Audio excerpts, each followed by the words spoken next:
A máquina de escrever. Vozes do passado.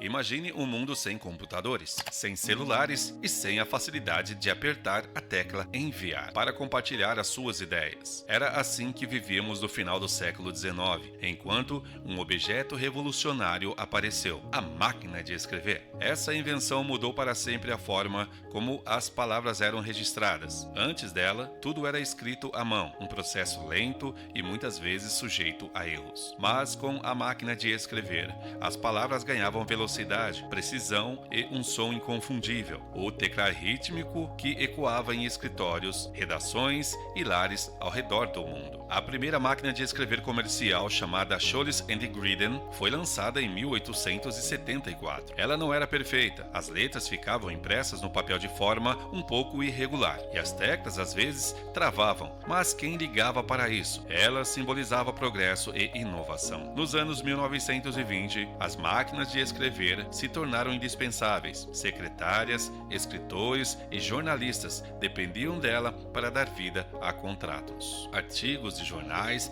e até romances. Grandes obras literárias como O Grande Gatsby, de F. Scott, foram escritas em máquinas de escrever, dando a esses objetos um papel direto na criação de histórias que ainda lemos hoje. Mas não era apenas uma ferramenta prática. A máquina de escrever tinha personalidade. Cada modelo era único, com suas próprias peculiaridades. As famosas Olivetti eram elegantes e modernas, enquanto as Underwood eram robustas e confiáveis. Muitas pessoas até personalizavam suas máquinas, criando uma conexão quase emocional com elas. Com o tempo, o mundo avançou, os computadores chegaram e as máquinas de escrever começaram a desaparecer. Hoje, elas são relíquias, símbolos de uma época em que a escrita era quase artesanal, em que cada palavra exigia um pouco mais de esforço, mas também carregava um pouco mais de alma. E o mais curioso, mesmo com toda a tecnologia que temos hoje, há algo nostálgico em ouvir o som das teclas batendo e sentir o peso de uma máquina de escrever antiga. É como se por um momento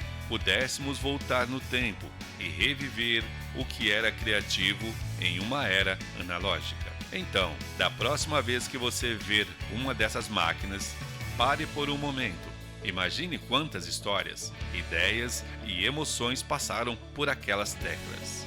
E lembre-se, ela não é apenas um objeto, é um pedaço vivo do nosso passado.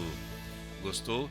Deixa o seu like e segue o canal Velha Saudade para muito mais conteúdos de um passado interessante.